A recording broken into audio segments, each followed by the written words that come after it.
I run a house-sitting business out of a small city near the coast, the kind of service wealthy families use when they leave for the whole summer and don't trust an empty house to a timer and a hopeful neighbor. I water plants, feed cats, walk the occasional aging dog, and send a photo update each evening through the agency's private app so owners can see their house is still standing and their pet is still breathing. It's quiet work, solitary mostly. I like solitary. That particular summer I had 5 houses on rotation across the same wooded stretch of coastline, each one empty except for me and whatever animal I was responsible for that week. My third stop was a tall gray house with too many windows, owned by a couple who'd left for 11 weeks, and a cat named Bishop who hid under the bed for the first 3 days straight. On the 4th night, I let myself in through the side door the way I always did, flipped the hallway switch, and stopped. The kitchen, which the owners always left lit for Bishop, sat completely dark. 3 separate switches, all off. I hadn't been there since morning. Bishop hadn't been there long enough to learn how to work a light switch, and cats don't turn off electricity out of tidiness. I stood in that doorway for a long moment, keys still in my hand, telling myself a breaker had tripped, that the timer must have malfunctioned, running through every boring explanation before letting myself consider the alternative. I checked the breaker box in the garage. Nothing tripped. Every switch simply sat in the off position, deliberately, the way a person flips a switch rather than the way electricity fails. I searched the rest of the house before I let myself relax, room by room, closet by closet, the way my father taught me to check a house as a kid whenever we came home to a door left unlocked. Everything else sat untouched. Nothing missing, nothing moved, no window forced, just 3 switches, flipped by a hand that had clearly been inside, standing exactly where I would have stood, and then apparently leaving without taking anything at all. Bishop wouldn't come out from under the bed that whole visit. Cats know things before people do. I should have paid closer attention to that. I mentioned it to the owners over a quick video call the next morning, keeping my voice light, framing it as a funny little mystery rather than what it actually felt like standing in that hallway. The wife laughed and said maybe her husband had forgotten to mention hiring an electrician. I let that answer sit comfortably enough to finish out the week without incident, and by the time I moved to my 4th house, I'd nearly convinced myself the whole thing had a boring explanation after all. The 4th house belonged to a retired professor and his husband, a smaller place with a garden out back, and a dog named Ferris who greeted me at the door every single evening like I'd invented joy itself. 3 nights in, Ferris wouldn't come inside from the yard. He stood at the edge of the patio, barking at the tree line, refusing every treat I offered. I found the footprints the next morning. Boot prints, pressed into the soft dirt beneath the kitchen window, facing inward, toward the glass, toward exactly the spot where I sat most evenings answering emails on my laptop with the blinds open because I liked the view of the garden. I photographed the prints on my phone before the morning dew could soften their edges further, measuring one against my own shoe out of some instinct I didn't fully understand yet, some need to make the moment concrete rather than something I could later doubt myself out of. The print was long, wide, deep enough into the dirt to suggest someone had stood there for a while rather than simply walked past on their way to somewhere else. I called the agency that afternoon, and the woman who answered, a coordinator named Beatrix, sounded more annoyed than alarmed, like I was reporting a broken dishwasher rather than a stranger standing outside a window. I sat behind every night. Probably just the gardener, she said. He comes on an irregular schedule, doesn't always announce himself. I asked her to confirm the gardener's schedule against the days I'd been at that property. She never called back with an answer. I finished that job anyway, because canceling meant losing a contract I badly needed and admitting a fear I couldn't fully prove yet. I started closing every blind at dusk from then on, in every house, a habit that has never left me since. The pattern kept building through my 5th house, a beach property with an infinity pool and a golden retriever who slept through everything, apparently including whatever left. A folded piece of paper tucked under the porch mat one morning. No name, just 3 words, typed, no signature, I liked Bishop. That was the moment the boring explanations finally ran out completely. Nobody outside the agency knew I'd worked at the gray house with the cat named Bishop. I hadn't mentioned it to anyone besides Beatrix, hadn't posted it anywhere, hadn't discussed it with a single soul beyond that one dismissive phone call. I drove straight to the agency's office instead of calling again, note in hand, and demanded to see whoever handled client scheduling beyond Beatrix. The owner, a sharp, tired woman named Corinne, took one look at the note and went pale in a way that told me she already understood something I didn't yet. We had a contractor doing background verification on new sitters this spring, she said slowly. He had access to the full job calendar. Every address, every night, every pet's name for scheduling purposes. Does he still have that access? I asked. Corinne didn't answer right away, which was answer enough. She pulled records while I stood there, and within the hour we both understood exactly how a stranger had known a cat's name that existed nowhere outside an internal spreadsheet meant only for matching sitters to jobs. The contractor's name was Emery. He'd been let go from the verification role months earlier over an unrelated dispute about invoicing, and according to Corinne, his login credentials had never actually been revoked, an oversight nobody had caught because nobody had reason to look. He'd had full visibility into every address I'd worked. Every night I'd been alone in one for the entire summer. I filed a police report that same afternoon, note and footprint photos in hand, and the detective assigned, a blunt, no-nonsense woman named Adiez, moved faster than I expected once she saw the pattern laid out across 3 separate properties. This isn't someone fixating on one house, she said, spreading photos across her desk. This is someone tracking a person, using a system that was supposed to protect her. They pulled the login history on Emery's old credentials and matched access timestamps against my actual schedule with almost frightening precision.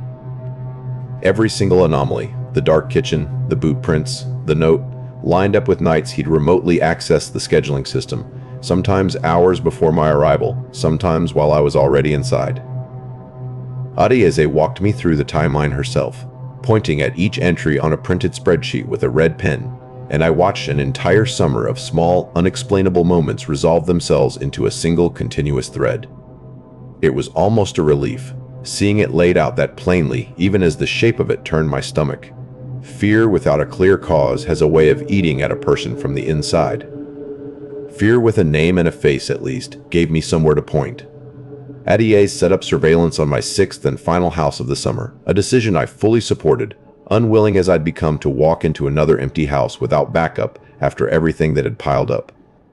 He came on the 3rd night, cutting through the side gate around midnight, and was caught on camera and in person before he ever reached the window.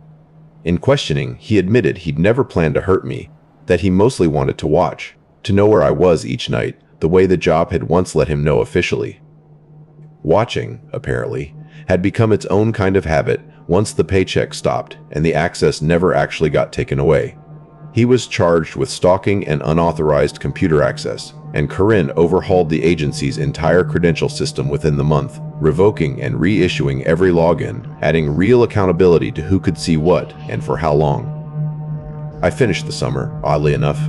Fewer houses after that, always with the agency's new tracking protocols in place, always checking every window and door myself before ever settling in for the night.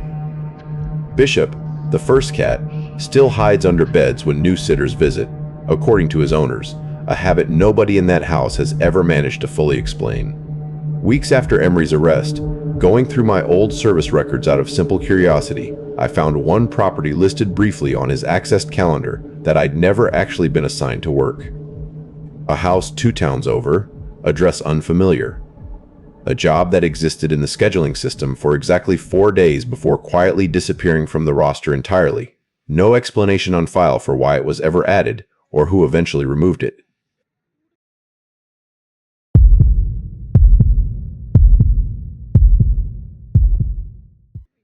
The photo was sitting in my mailbox, no envelope, just my first name in neat cursive on the front. Me leaving the coffee shop, time-stamped that same week. On the back, "You looked cold. Wear the gray coat more." I stood in the hallway of my building for a long time before I could make myself go back inside. It started 3 weeks earlier, on a dating app, with a man named Callum who I genuinely liked, which is maybe the most embarrassing part of this whole thing. He remembered small details. Laughed at the right places. I told myself, more than once, that I was being paranoid when things started feeling off, because I didn't want to lose him. That's the truth. I liked him, and liking him made me slower to notice. I have a rule about not meeting anyone in person until we've talked for at least a few weeks, a rule left over from a bad experience years back that I don't like discussing much. Callum never pushed against it, which I mistook for respect rather than patience, the kind of patience someone has when they already know exactly where you live and don't need to rush anything. He also had a habit of asking questions that felt thoughtful in the moment and unsettling only in hindsight. What time do you usually wind down at night? Do you walk home or drive? Do you like your neighborhood, or would you move if the right place came along? I answered all of it honestly, the way you do with someone you're starting to trust, never once stopping to add up what a stranger could build from those answers stacked together. There was a night, about 10 days in, when he asked if he could just walk me home from a friend's birthday dinner, since he happened to be nearby. I said no, politely, sticking to my rule, and he didn't argue, said something easy like, "No worries, another time." I found out much later, going back through the timeline in my head, that the restaurant where that dinner happened had never been mentioned to him, not once. Not the name, not the neighborhood. He'd simply known. At the time, I explained that one away too, telling myself maybe I'd mentioned it in passing and forgotten. The same shaky logic I kept reaching for every time something didn't add up cleanly. Looking back, I think I was doing math without wanting to see the total, adding up small impossible things one at a time so the sum never had to hit me all at once. I told my friend Ines about him early on, gushing a little, the way you do when someone new feels promising. "He's almost too easy to talk to," I remember telling her over drinks. She'd laughed and said that sounded like a good problem to have. Neither of us knew yet how wrong that would turn out to be. The coffee thing should have been the moment I stopped talking to him. He texted one morning, "Hope the barista finally learned to spell your name right, that place on Ashcroft." I hadn't told him where I got coffee. "Not the shop, not the street." "How do you know that?" I texted back. "You posted a photo with the sign in the background months ago," he wrote. "Guess I remembered." I checked. There was a photo, old private account since, sign barely visible behind a tree branch. Small enough that noticing it would take actual effort, not casual scrolling. I told myself that explanation was good enough. I wanted it to be good enough. We kept talking for another full week after that. I didn't tell anyone what he'd said, because saying it out loud would have meant admitting something was wrong, and admitting something was wrong meant giving him up. Then he mentioned my coat, unprompted, in a random text about weather. "Cold snap coming. Hope you've got that gray coat ready." I don't remember ever mentioning a gray coat to him. Not once. That was the breaking point. I blocked him everywhere I could think of. For 10 days, nothing. I told myself it was over and almost believed it. Then the photo in the mailbox. I called my friend Ines that night sobbing, and she said the thing I needed to hear and didn't want to. "You need to call the police right now, not tomorrow." I called. An officer named Farouk took the report seriously, photographed the letter, asked good questions. The app itself gave almost nothing beyond a registration email citing privacy policy, which felt insulting given a literal photograph had been left at my home. I didn't have a tech-savvy friend or a cousin in forensics to save me here. What actually happened is slower and messier than that. Farouk's department had a digital crimes unit, understaffed, backed up for weeks, and it took nearly a month before they connected the registration email to a secondary account under a completely different name. A man with 2 prior restraining orders filed against him in other states, both by women he'd matched with online. I filed my own order. Court dates got pushed twice. I stayed with my cousin for 2 months, skipped my usual coffee shop entirely, and cried more in that stretch than I had in years, not gracefully, not with any composure I could point to and call strength. The order was granted. He was served 3 time zones away, which meant every photo of me, every detail about my coat and my coffee order had been gathered from a distance or during a trip made specifically to find me. Months later, a single gray button showed up on my doormat, "No note." It matched a coat I'd already donated to a shelter across town before any of this even started. I never wore gray again. I still don't know how he got that button, or whether it even means what I think it means, or whether I'm chasing a ghost now that was never really there to begin with. Inez still checks in every few days, small texts that just say things like, "You good?" with nothing else attached, and I've come to depend on those check-ins more than I probably should. I deleted every dating app the same week the order came through and haven't reinstalled a single one since, even though friends keep telling me it's been long enough that I shouldn't let one person close a door that wide. I know they mean well. I also know none of them found a photograph of themselves in their own mailbox with handwriting that neat, that calm, describing exactly what they'd been wearing days earlier. I went back once, months after everything settled, and reread every message Callum ever sent me, trying to find the exact point where I should have known. There isn't one clean moment. That's the part that unsettles me most in the quiet hours when I can't sleep. It was never one obvious red flag I ignored. It was dozens of small, reasonable-sounding things, stacked so gradually that no single one of them ever felt worth ending things over on its own.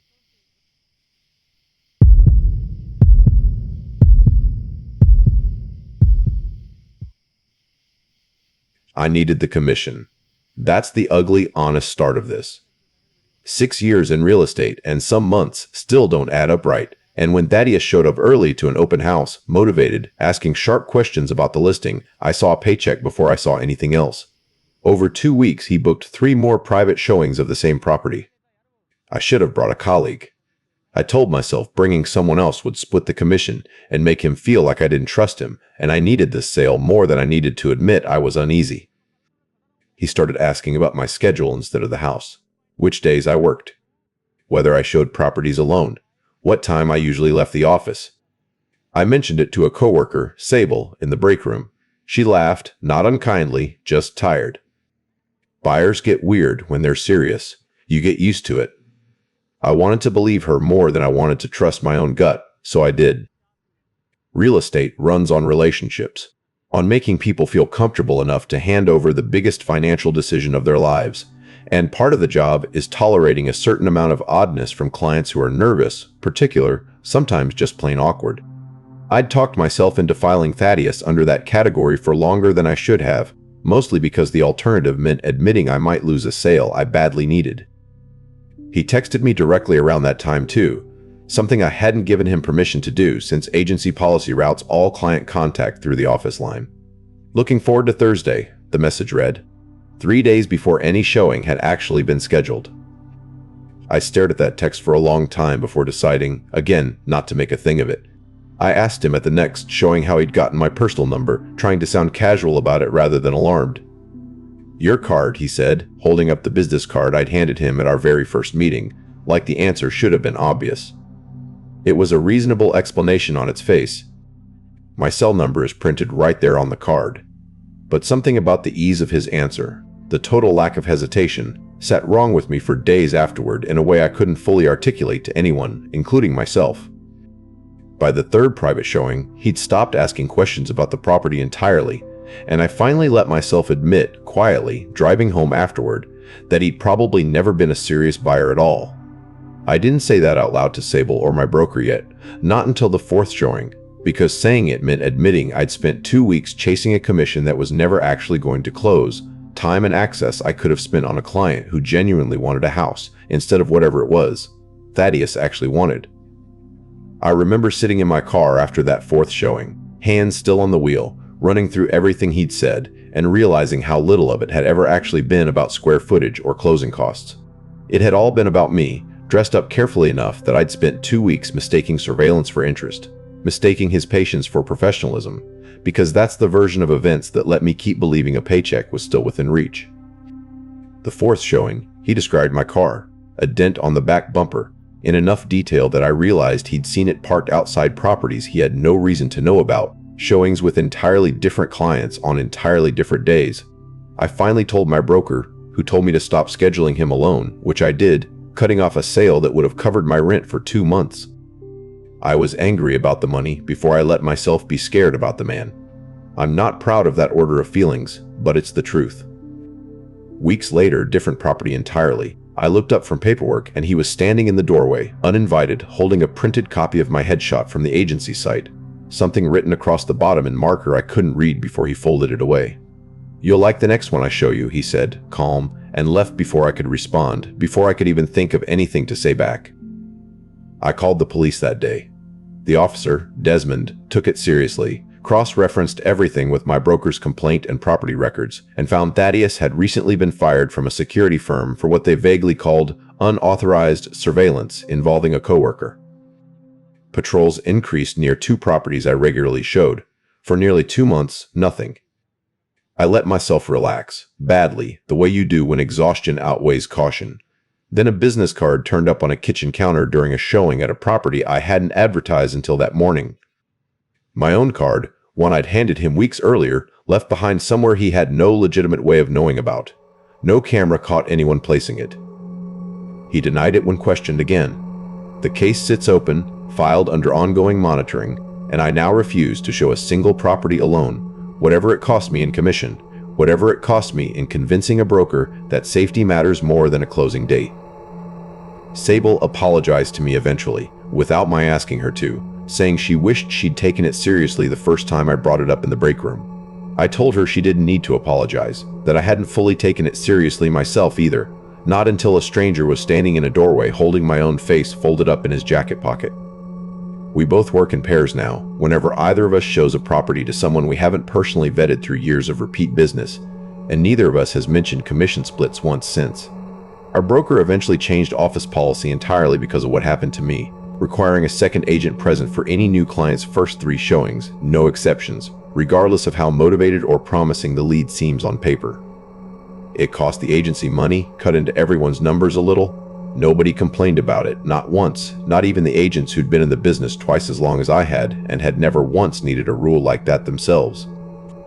I still think about that text, looking forward to Thursday, more than almost anything else from that whole stretch. Not because it was threatening on its own, but because of how normal it looked sitting in my message thread, wedged between a text from my mother and a reminder about a dentist appointment, as if a man quietly building a folder of information about my life belonged in the same ordinary category as the rest of my day. I've told this story to a few new hires since, not as a cautionary tale exactly, more as a plain account of how something entirely mundane, a motivated buyer, a business card, a schedule question, can quietly reshape itself into something else if nobody stops to ask why the questions keep drifting away from the property and toward the person showing it.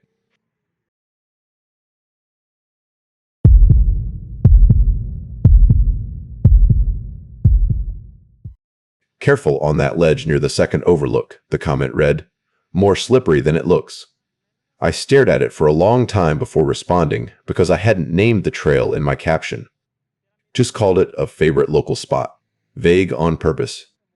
I run a small travel account, nothing huge, enough followers to occasionally trade a post for a free stay. I brushed the comment off as a lucky guess, mostly because admitting otherwise meant admitting someone was watching closer than I wanted to accept. A week later, a different comment, coffee shop photo this time. "You always get the window seat, I've noticed." I hadn't posted about the window seat. Ever. I told a friend from a similar account, Priya, and she waved it off at first too. People notice patterns from photos. It's not that deep. I wanted to agree with her. It was easier than the alternative. Running an account like mine means getting used to strangers feeling like they know you, commenting like old friends on posts about your own life. Most of it is harmless, even nice. The kind of connection that makes the whole thing worth doing despite the smaller audience and the free stay hustle. I'd trained myself, without quite realizing it, to treat almost every comment as harmless by default. A habit that made the actual warning signs blend into a much larger, much friendlier noise. I didn't take screenshots at first, because taking screenshots felt like admitting I believed something was actually wrong, and I wasn't ready to believe that yet. By the time I started documenting things properly, I'd already lost the earliest comments, deleted in a moment of discomfort rather than preserved as evidence, a mistake the detective later told me was more common than people realize. I reported the account to the platform on my own before ever involving Priya or the police, expecting a quick resolution given how clearly the comments crossed a line. The automated response took nearly 2 weeks to arrive and simply stated the account did not violate community guidelines at this time, which felt like a small bureaucratic slap after everything else. I appealed once, got the same templated response, and gave up on that avenue entirely after that, assuming, wrongly, that meant there was nothing more to be done at all. There's a particular kind of exhaustion that comes from being disbelieved by a system before you even get the chance to explain yourself to a person. And I sat with that exhaustion for weeks, half convinced I was overreacting to comments that, taken individually, really could pass as coincidence to anyone who hadn't lived inside the pattern the way I had. It was only Priya's matching experience, laid out side by side with mine, that finally made the pattern impossible to dismiss, even to myself. I still remember the exact moment the two of us realized how closely our situations lined up, sitting across from each other at her kitchen table, phones out, comparing timestamps on comments. Neither of us had wanted to take seriously at first. Neither of us said much for a while after that. We just kept scrolling, watching a coincidence turn into something with an actual, undeniable shape. Then I compared notes with her properly, out of nervous curiosity more than real suspicion, and found she'd gotten strange, specific comments too, from an account with almost no posts of its own, just a generic photo, following a short list that included both of us and a few other women running similarly sized pages nearby. That's when it stopped feeling like coincidence to either of us. I reported the account, blocked it, reached out to two other women on that same followed list, and both had noticed the same eerie specificity in comments over months, details that felt observed rather than guessed. We brought everything together, screenshots, timing patterns, and went to the police as a group, figuring correctly that 3 matching cases would land harder than one alone. The detective, Wilhelmina, was the first authority figure across this whole ordeal who didn't need convincing. She cross-referenced metadata still embedded in some of our older, unedited files, information our disabled location tags had never actually fully stripped, and combined it with a warrant for platform IP data. It led to a man in our own city, someone none of us had ever knowingly met. His computer held folders organized by each of our names, screenshots, cropped background details, notes on days and times based purely on patterns pulled from months of posts. He was charged across multiple counts. In questioning, he called it a private hobby rather than anything harmful, said he never intended to approach any of us directly. I don't post in real time anymore. Everything is delayed by days now, sometimes longer, and I scanned every background obsessively before publishing, street signs, reflections, anything that might say more than I mean it to. The other 2 women involved have gone fully private since. Priya still posts, cautiously now, and we check in with each other before either of us shares anything that shows too much of a routine. She apologized once, unprompted, for brushing off that first comment about the window seat. I told her I'd brushed off worse from myself, which felt truer than I expected it to when I said it out loud. The detective told us, near the end of the case, that the platform's automated response had almost cost the investigation valuable time, since the report I'd filed alone hadn't been enough to trigger a real human review. But the combined, documented reports from 3 separate accounts finally were. I think about that distinction a lot. How much easier it is to be dismissed as one voice, and how much harder to ignore 3. Wilhelmina told us, once the case wrapped, that she wanted the 3 of us to know we hadn't overreacted, hadn't imagined the pattern out of paranoia, which mattered more to hear out loud than I expected it to.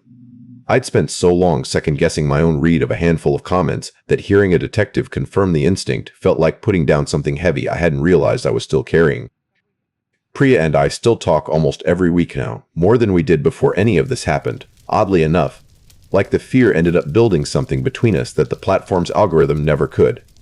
We joke sometimes, darkly, that we made better friends out of a stalker's obsession than either of us ever made from actual networking events, though neither of us really means it as a joke. I still wonder sometimes whether this slower, more careful version of my account is actually safer, or just a quieter kind of watching that I've simply learned to live inside.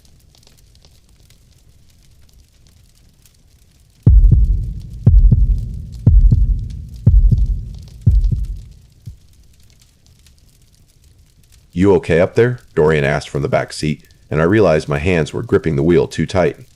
"You seem tense tonight." "Long shift," I said, which was true, but not the reason.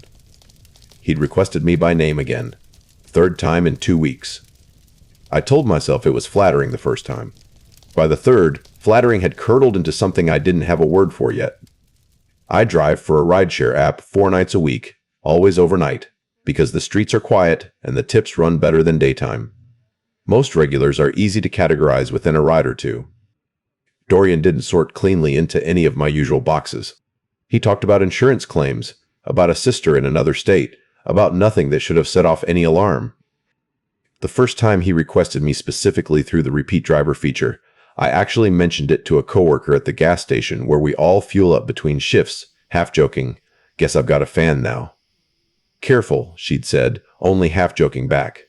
That feature's creepier than people realize. I laughed it off then too.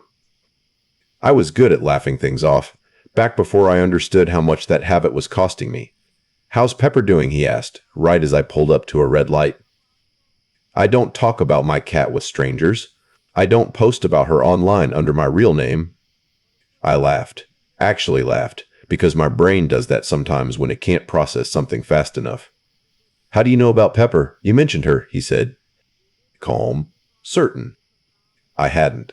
I know I hadn't, because I remember every single conversation in this car. It's part of the job, staying alert to who's in your back seat. I dropped him off without saying another word and sat in a gas station parking lot for 20 minutes afterward, engine running, telling myself I was being paranoid. I told my roommate about it that night. She said, "Maybe you did mention the cat and just forgot," and honestly, some tired, second-guessing part of me almost believed her. That's the part that scares me now, looking back. How easily I talked myself out of my own instincts. 2 nights later, he requested me again. I should have declined the ride.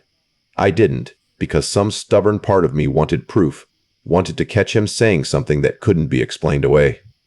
He got in, and before I'd even pulled off the curb, he said, "You should lock your back door, the one to the alley." Sticks a little, but it opens. I stopped the car in the middle of the street. "Get out." He did. No argument. Left a 5-star rating and a tip that covered exactly a tank of gas, like he was tidying up after himself. I didn't call the police that night. I know that sounds foolish now, but at the time it felt like nothing had actually happened. No touching, no threat, just a stranger who somehow knew about my cat and my back door. I called the app's support line instead, got a script read back to me, and blocked him from requesting me specifically. 2 nights after that, my door alarm went off at 4 in the morning. I ran into the kitchen with a knife I don't even remember grabbing and found the back door cracked, lock scratched, nothing taken. Just a note folded on the counter. "I told you it sticks." I called the police then. An officer showed up, young, clearly bored, and told me, without much sympathy, "Look, unless we catch him on camera or he actually touches you, there's not a lot I can charge him with. Trespassing maybe if we catch him in the act." He wrote down Dorian's description like he was doing me a favor. I stopped driving nights. Switched to mornings. Income cut nearly in half, and stayed at my sister's place most weeks because I couldn't stand being alone in that apartment. A month later, a message came through the app from a different account. Same apartment complex visible in the background of the profile photo. New name, same writer. "Mornings suit you better anyway." I lost it a little, honestly. Called the app support line screaming, which got me nowhere, and then made the kind of decision you make when you're not thinking clearly. I drove to that apartment complex myself, sat outside for 2 hours, trying to see if I recognized his car. I never told my sister I did that. It was stupid. Nothing came of it except me sitting in a stranger's parking lot at midnight, more exposed than I'd ever been in my own driveway. My sister found out anyway, weeks later, when I finally broke down and told her everything in one long, messy phone call. She didn't yell at me the way I expected. She just went quiet for a second and said, "You could have called me. I would have sat there with you." That's the part that still gets me, thinking back. How much of this I tried to carry alone, out of embarrassment more than logic, like admitting I needed help was somehow worse than the actual danger. The gas station coworker who'd warned me about the repeat rider feature stopped picking up my calls around that same time, and I found out through a mutual friend that she'd had her own scare with a passenger months before I ever met her, one she'd never told anyone about either. It made me wonder how many of us were quietly carrying the same kind of fear, none of us saying anything out loud until it was almost too late. Eventually, I filed for a restraining order, using the note, the messages, everything I had. It took 6 weeks to get a court date, and during that wait, silence. No sightings, no messages. Somehow, the quiet felt worse, because at least noise told me where he was. The order was granted. He was served 3 counties away, an address nowhere near where he'd ever told me he lived. Every destination he'd given me had been a lie from the very first ride. I moved apartments. New locks, no back alley. For a while, I actually slept through the night again. Then a package arrived, no return label, cat treats inside, the exact brand I buy for Pepper. The card read, "Glad you're settling in. Better lighting at the new place anyway." I still don't know how he found the address. My sister's lawyer set the lease up specifically so it wouldn't be searchable under my name. I still get packages every few months. Different brand, correct address, no signature required. The police tell me there's nothing they can do about an unsigned box. I think about moving states. I haven't yet. I don't fully know why. My sister thinks I've stopped fighting it, that I've settled into some kind of numb acceptance, and maybe she's right. I keep the treats now instead of throwing them away, actually, which she finds disturbing when I admit it. Pepper doesn't know the difference. She just knows someone keeps bringing her favorite brand, and some days that small, twisted comfort is the only thing that gets me through opening the mailbox at all. I've started leaving the porch light off entirely, on nights I work late, telling myself darkness is safer than being seen arriving home, even though some rational part of me knows that's backward logic born from exhaustion rather than actual safety planning.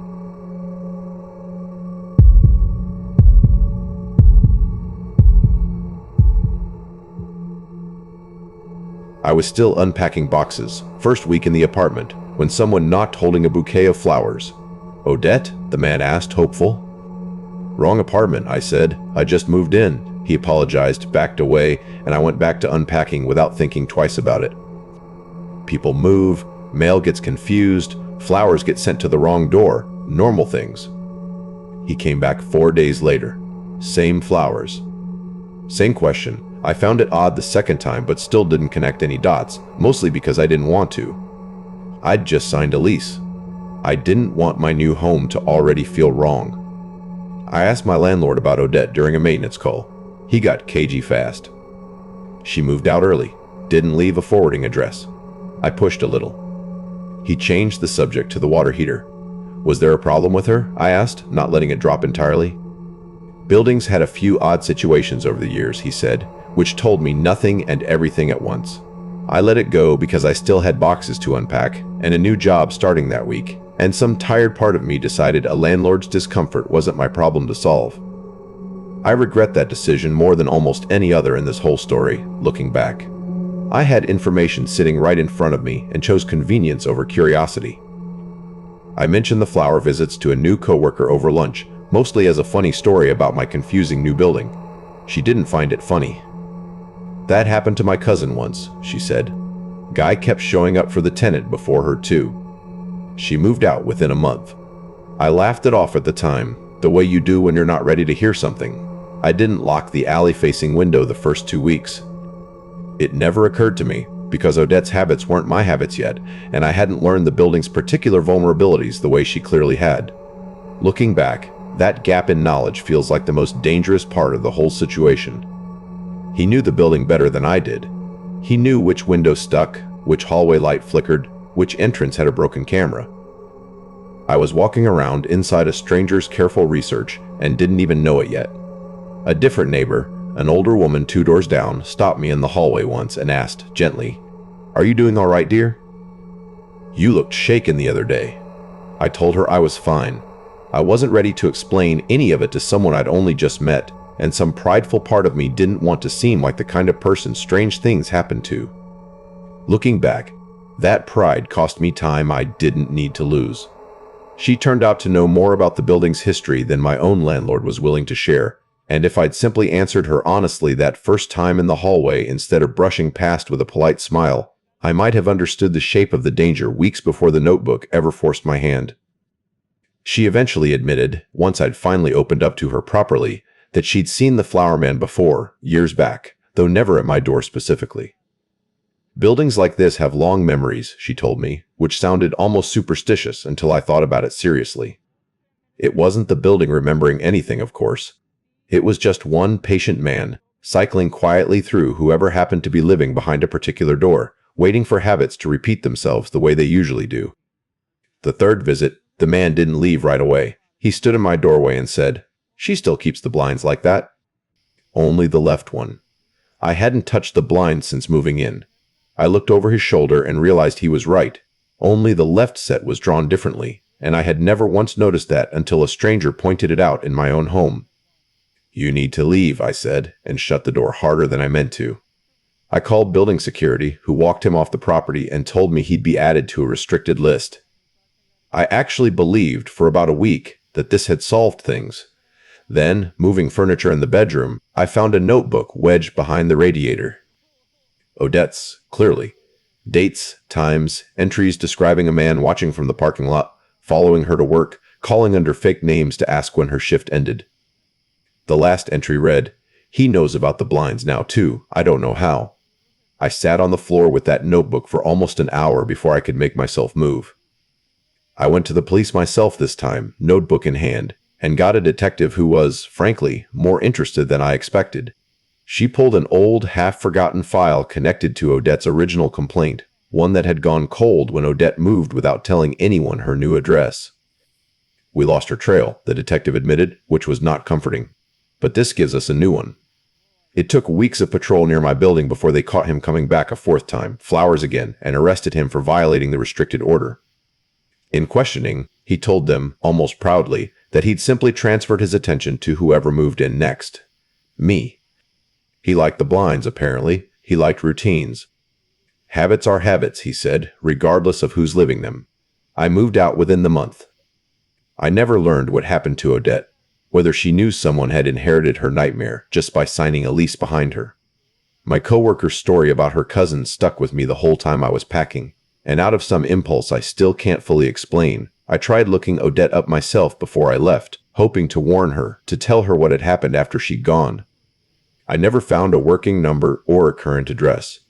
Just an old social media account, inactive for over a year. Last post a photo of a moving truck with no caption at all. I don't know if that means she made it somewhere safe or simply stopped posting for reasons that had nothing to do with any of this. The last thing I did before handing back my keys was throw open both sets of blinds and leave them like that all the way for whoever came next. I left a note of my own too, tucked in the same spot behind the radiator where I'd found Odette's notebook, just in case. It said, simply, if someone brings flowers and asks about the blinds, call the police immediately. Don't wait like I almost did. The older neighbor down the hall was the one who eventually told me the fuller history, once she heard I was moving out. Odette hadn't been the only tenant before her either, apparently, just the one whose name people still remembered clearly. There had been at least one before that, years earlier, who'd left just as suddenly, just as quietly, no forwarding address, no goodbye. Whether that was the same man or simply the same unlucky apartment, nobody in the building could say for certain, and honestly, I stopped wanting to know the answer somewhere around the time I finished packing my last box.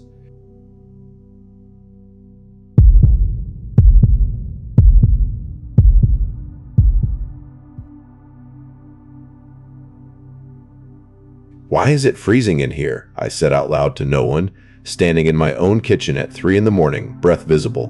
My ex, Marcus, had installed the smart thermostat back when we still lived together. I kept it after the breakup because replacing it felt like an unnecessary expense over something that shouldn't have mattered anymore. I checked the app. Adjusted remotely.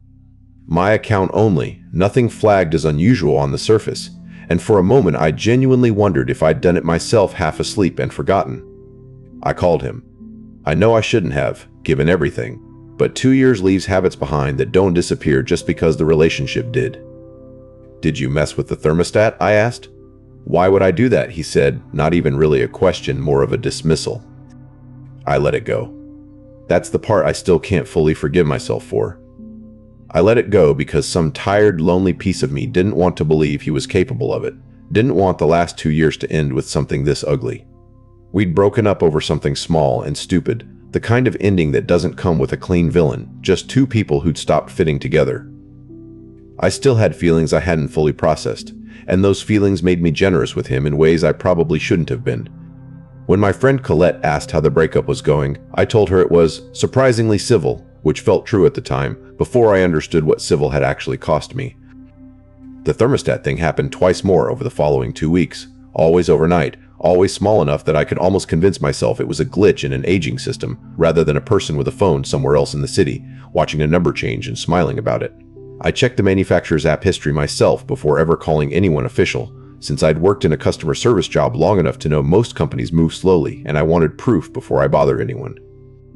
Sure enough, buried in a settings menu I'd never opened before, was an authorized secondary login tied to an email that looked almost identical to my own, one letter swapped, easy to miss unless you were looking closely and already suspicious. I sat with that discovery for a full day before doing anything about it, partly out of disbelief and partly because acting on it meant accepting that someone I'd shared a bed with for 2 years had never actually let go of access to my life, even after telling me, more than once, that he respected my space completely. The door unlocking itself came a few nights after that, and I want to be honest about how I handled it, because it wasn't gracefully. I didn't call the police first.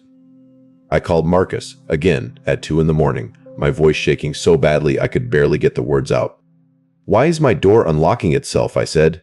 Not even a real question by that point, more of an accusation dressed up as one. "I don't know what you're talking about," he said, and something in his voice had changed from our earlier call, a flatness that felt rehearsed rather than surprised. I hung up without saying anything else, and sat with a kitchen chair braced under the door handle until the sun came up, replaying that flatness over and over, trying to decide if I was imagining it or finally hearing him clearly for the first time in 2 years. The front door unlocked itself a week later, 2 in the morning, that specific mechanical click I knew from years of living there. I sat with a chair braced under the handle until sunrise and called a locksmith the moment shops opened, replacing the whole system with something that couldn't be touched from a phone. The lights started after that. One lamp, always around 3, then a sequence moving room to room like something walking through my apartment while I lay frozen in bed. I called a security company, paid an amount I genuinely couldn't afford, and the technician who came out was more annoyed than helpful, muttering about how people never remove old device permissions, treating my fear like an inconvenience to his schedule. He did find an old smart speaker behind a bookshelf, forgotten, still logged into an account that wasn't fully mine. That speaker had been recording ambient audio, uploading clips to a cloud account under an email, one letter different from my own. Months of it. Phone calls. Arguments about the breakup itself. I confronted Marcus over text this time because I couldn't stand to hear his voice. "You've been listening to me for months." "I kept access just in case," he wrote back. It was never meant to be creepy, just reassuring. I don't know how listening to someone's private calls without their knowledge is reassuring to anyone but the person doing it. I filed a police report. Unauthorized access and recording without consent carried real weight where I live, and the case moved faster than I expected once actual evidence existed. He admitted everything once confronted with the logs, got a formal no-contact order and a fine. I tore every smart device out of that apartment. Manual locks. Regular switches. A thermostat. I walk over and touch with my own hand. Colette helped me move afterward, and somewhere between boxes she asked the question I'd been avoiding. "Did you ever love him enough to forgive this?" I didn't have an answer then, and I'm not entirely sure I have one now. Some nights I'm just angry. Other nights, quieter ones, I mostly just feel foolish for how long I let civil cover for something that was never civil at all, just patient in a way I mistook for kindness. He tried reaching out once more after the no-contact order was finalized, through a mutual friend rather than directly, asking her to pass along that he never meant for it to go that far. I told the friend not to relay anything back, and I haven't heard from him since through any channel, official or otherwise. I don't know if that silence means he finally understood, or simply found a quieter way to keep tabs on me that I haven't discovered yet. I think about the technician's annoyed tone, sometimes too, oddly enough, more than I probably should. He treated my fear as an inconvenience, something between him and his next appointment. And I remember apologizing to him at one point for taking so long asking questions, actually apologizing, as if my own safety was an imposition on his schedule. I don't apologize for that kind of thing anymore. It took losing sleep in my own home to learn the difference between being polite and making myself smaller for someone else's convenience. Months later, new apartment, no smart devices anywhere, I still flinch when a light flickers. Some small automatic part of me still waiting for the sequence to start again in a home that was never wired for it in the first place.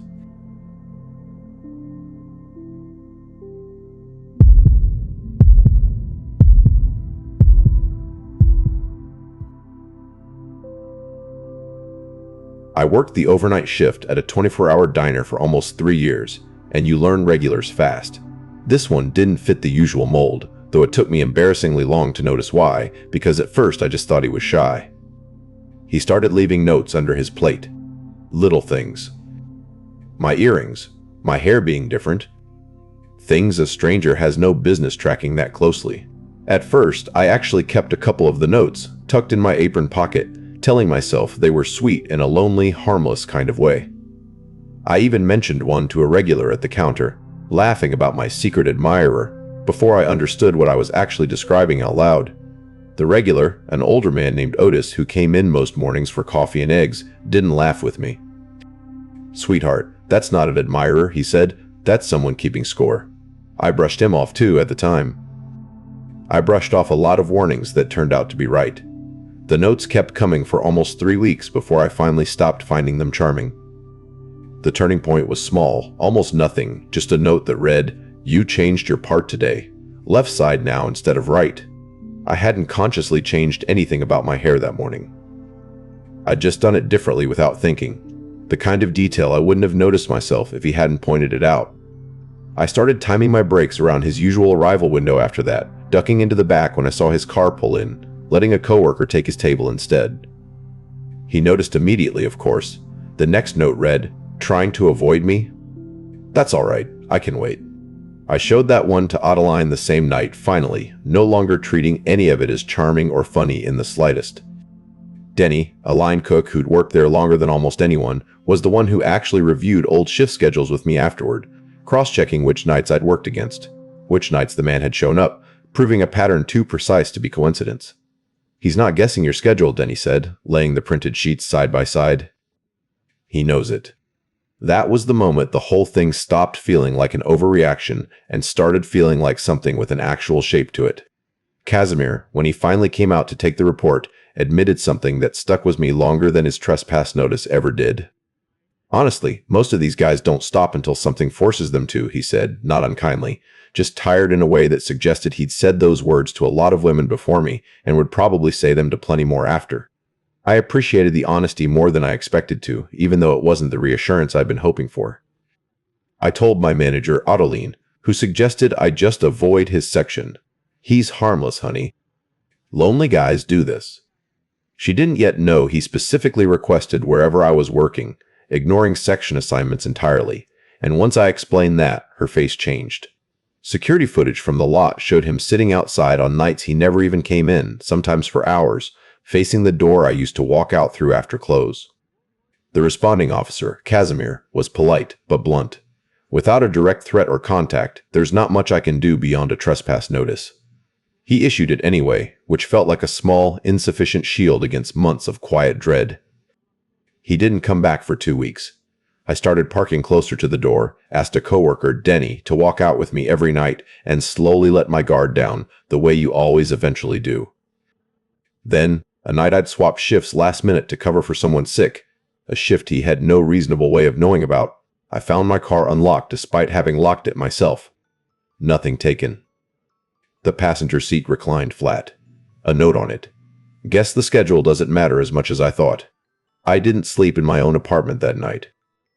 I called Denny instead of the police first, honestly, because I was shaking too hard to explain it to a stranger on the phone. He drove over, sat with me, and made the call for me. This time, with the trespass violation on record, actual charges followed. Police found a partial fingerprint match, arrested him within days at an apartment overlooking that same parking lot, close enough that he'd been watching the diner long before he ever walked inside for the first time. I quit within the month. I still work nights, different place now, cameras on every angle, and a rule that nobody leaves alone. Otis found out where I'd moved to, oddly enough, through a mutual friend, and started coming in for breakfast at the new place every so often just to check on me, never making a thing of it, always the same order, always leaving whenever the sun came up. I never got the chance to properly thank him for being the one honest voice in all of this before I was ready to hear it. I did tell him, eventually, that he'd been right from the very first note, and he just nodded like he already knew, like men like that were something he'd seen before and hoped never to see again. Denny still texts occasionally too, mostly just to make sure I made it home all right after a late shift, a habit neither of us ever discussed starting. It just became something we both did without asking. I think about how differently things might have gone if Adeline had taken it seriously the very first time I mentioned a note under a plate, instead of only after seeing the parking lot footage with her own eyes. I don't blame her exactly. I just wonder about the version of this story where nobody had to see proof before believing me. I asked Casimir once, during a follow-up call about the case, whether men like that usually stop entirely once they're caught, or just get quieter about it somewhere else. He didn't have a comforting answer for me, and I've come to respect that he didn't pretend to. "Some do," he said. "Some just find a new booth." Otis passed that same warning along to me before I ever heard it from Casimir, honestly. Though in his own plainer way, back on the very first day I mentioned the notes to him like it was funny. I think about how right he was, and how long it still took me to actually believe him, even standing right there in front of proof wearing the shape of a folded piece of paper under a plate. I think about that reclined seat more than anything else. Not what was taken, since nothing was, but what it meant. He'd been close enough to touch something that personal, and leave it exactly as he found it, except for that one deliberate adjustment, like a signature.